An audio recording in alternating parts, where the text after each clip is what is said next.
Hi, my name is Julia Palco, and the first story I'm going to tell today is the story of the three little pigs and the somewhat bad wolf by Teague. So the story begins, as it always does, with three little pigs. And they live on a farm, and they're quite happy with their lives, rolling in the mud, watching TV, and doing their work on the farm. But one day, the farmer decides that him and his wife are moving to Florida. So he pays the pigs for their work and tells them to go on their way. The first pig says he wants to spend his share of the money on potato chips. The second pig wants to spend his money on soda pop. And their third pig, their sister, says it'd be a good idea to spend their money on building supplies so that they have somewhere to live. So the first two pigs agree, and they set off to go and build their houses. So the first pig decides to build his house of straw, because straw is really, really cheap, and then he can buy potato chips with his leftover money. The second pig decides to build his house of sticks, because sticks are practically free. And then he can buy lots of soda pop with his leftover money.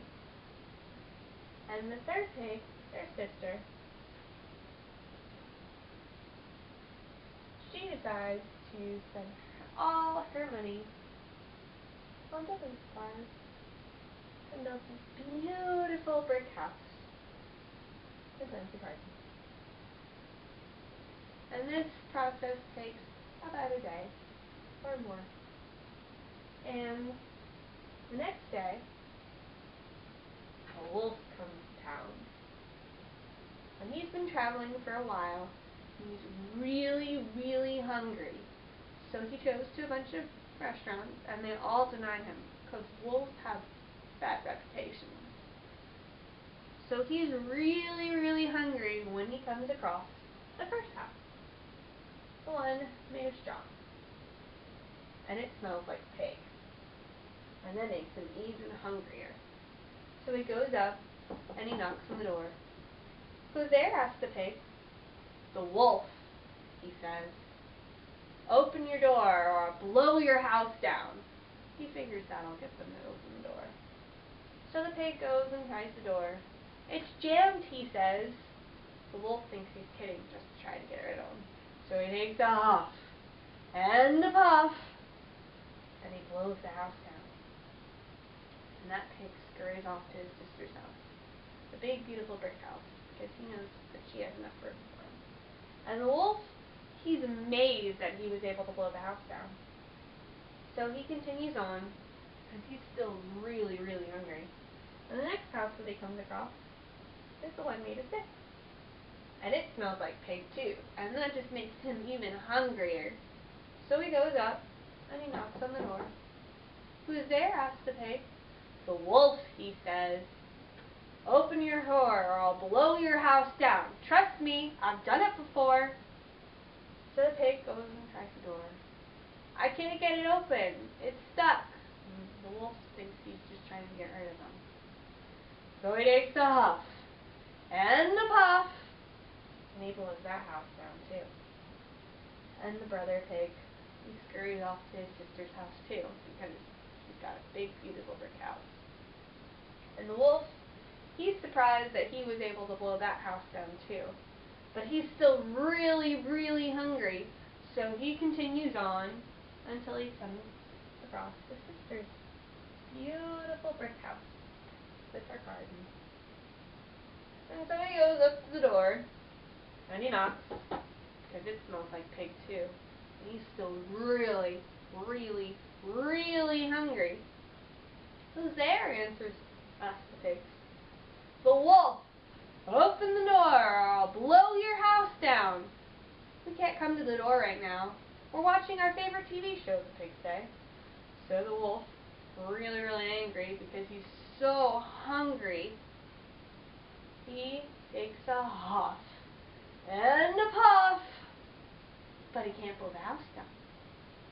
So he takes another huff and a puff, but he can't blow it down. And by this time, the pigs, done watching their TV show, come out of the house to investigate. And they see this poor wolf out in the front yard, really exhausted. And so they offer him some potato chips and a soda pop. And the wolf takes it and eats it, and he feels a little better. So he apologizes to the pigs and tells them his story, that he was on a journey, and that he was really hungry, but nobody would give him any food, and apologizes for blowing the other two brothers' house down. And so they invite him to stay for dinner. The end. The second story today is The Mightiest Heart by Lynn Cullen. Prince Llewellyn was the luckiest lad in Wales. He lived in a tall stone castle in the mountains of Snowdonia. He had a hawk that soared high from his glove. He had strong ponies to ride, servants to grant his every wish, a table set with jellied eel and roasted peacock. But what made Llewellyn truly lucky was his dog, Gellert. From his earliest days as a pup, Gellert's only desire was to be at Llewellyn's side. If Llewellyn chased hares in the meadow, Gellert was there. If Llewellyn climbed trees in the wood, Gellert was there. If Llewellyn counted the stars in the sky, Gellert was beside him.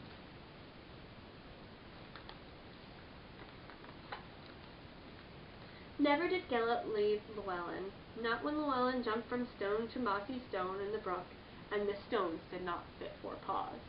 Not when Llewellyn raced across the meadows, dotted with sheep, and through the fields, being turned, Gellert did not know to hide from the shepherds and the plowmen. Not when Llewellyn dashed across the drawbridge as it closed, and Gellert was 2 steps behind him.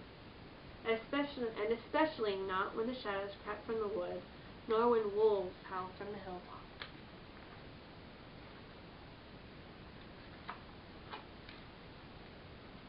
But as Llewellyn grew, there was less time for chasing hares in the meadow, climbing trees in the wood, and counting the stars in the sky. Befitting a prince who would become a leader of men, Llewellyn learned the art of war. He practiced how to strike with his sword and aim his lance, and mastered riding, charging a war horse. Whole days would go by, with nothing except for a hurried pat to Gellert's head from Llewellyn. But that was enough for Gellert.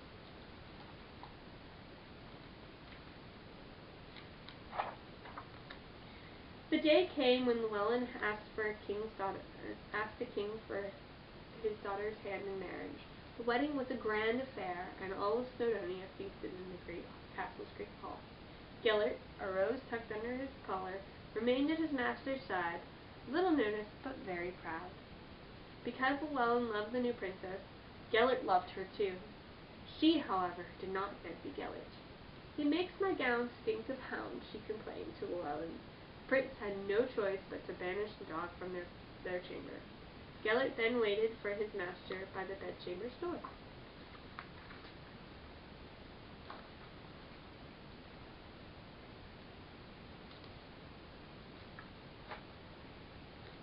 In time, the princess bore a son, and all of Wales rejoiced. Llewellyn dreamed of the days when he and his son would chase hares in the meadow, climb trees in the wood, and count the stars in the sky. Now Gellert's greatest desire was to lick the infant's wrinkled red face, but the princess declared, "I trust him not." So Gellert was banished from the nursery. He found a new post in the courtyard, where he patiently waited for Llewellyn's call.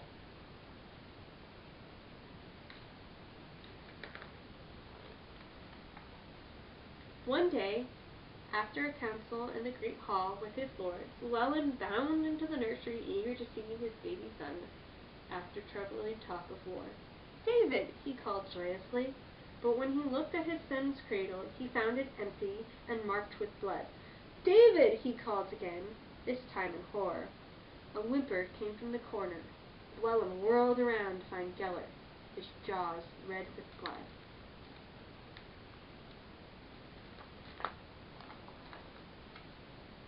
With an anguished roar, Llewellyn attacked Gellert. "Murderer!" He raised his sword over the cowering dog, ready to strike, when a cry came from beneath the cradle. Llewellyn dropped to his knees and lifted the bedclothes. There was David, blinking in the light. Llewellyn rushed the babe to the window, but when he examined his son, he found not a scratch. His gaze fell on the trail of blood on the windowsill, and only then did he look below to see the wolf lying in its snow, its throat smeared with blood. "Gellert," Llewellyn whispered, but when he returned around, the dog was gone.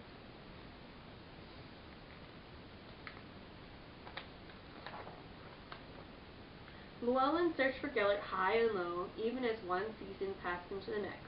Careworn and weary, Llewellyn kept up his hunt, but Gellert could not be found.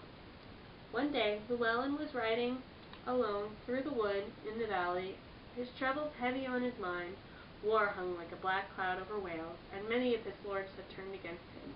The princess offered him little solace, for her heart had grown cold. He was deep in thought, and his horse splattered through the very brook where Llewellyn had once played, when the wolf attacked. Llewellyn tumbled to the bank, and all went black.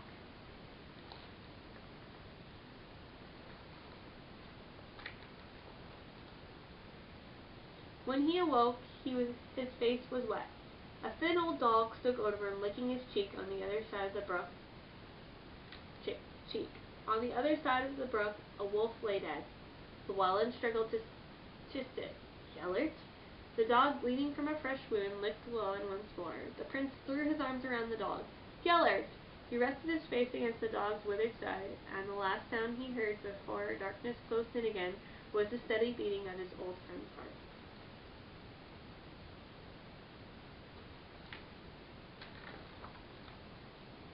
When Llewellyn awoke a second time, stars turned to the treetops, too numerous to count, but Gellert was gone. Weak from his wounds, Llewellyn piled stone upon mossy stone, not stopping though his hands grew raw and his feet numb. At last a mount as high as Llewellyn himself stood in the place where Gellert had appeared. When Llewellyn returned home, he little noticed the hare springing through the meadow.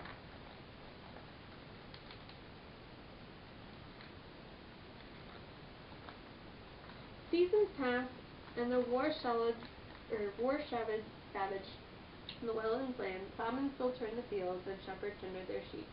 One day, young David crashed into the great hall where his father sat staring into the fire.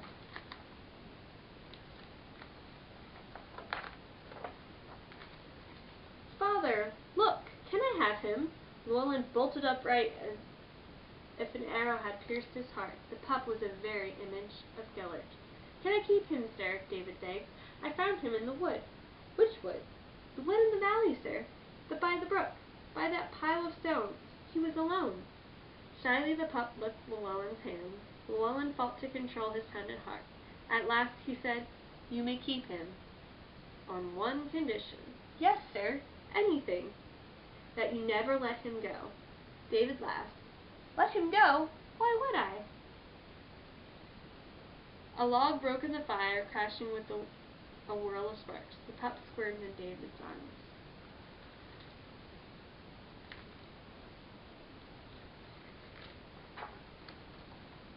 "Go, son," Llewellyn said. "Treat him well, and mind you this, the mightiest heart can come in the humblest vessel." "Of course, sir," the boy said, looking puzzled. Then he buried his nose in the pup's soft fur and brightened. "Now I shall be the luckiest lad in Wales." Llewellyn, staring into the sizzling fire, whispered, "That you shall be, my son, that you shall be."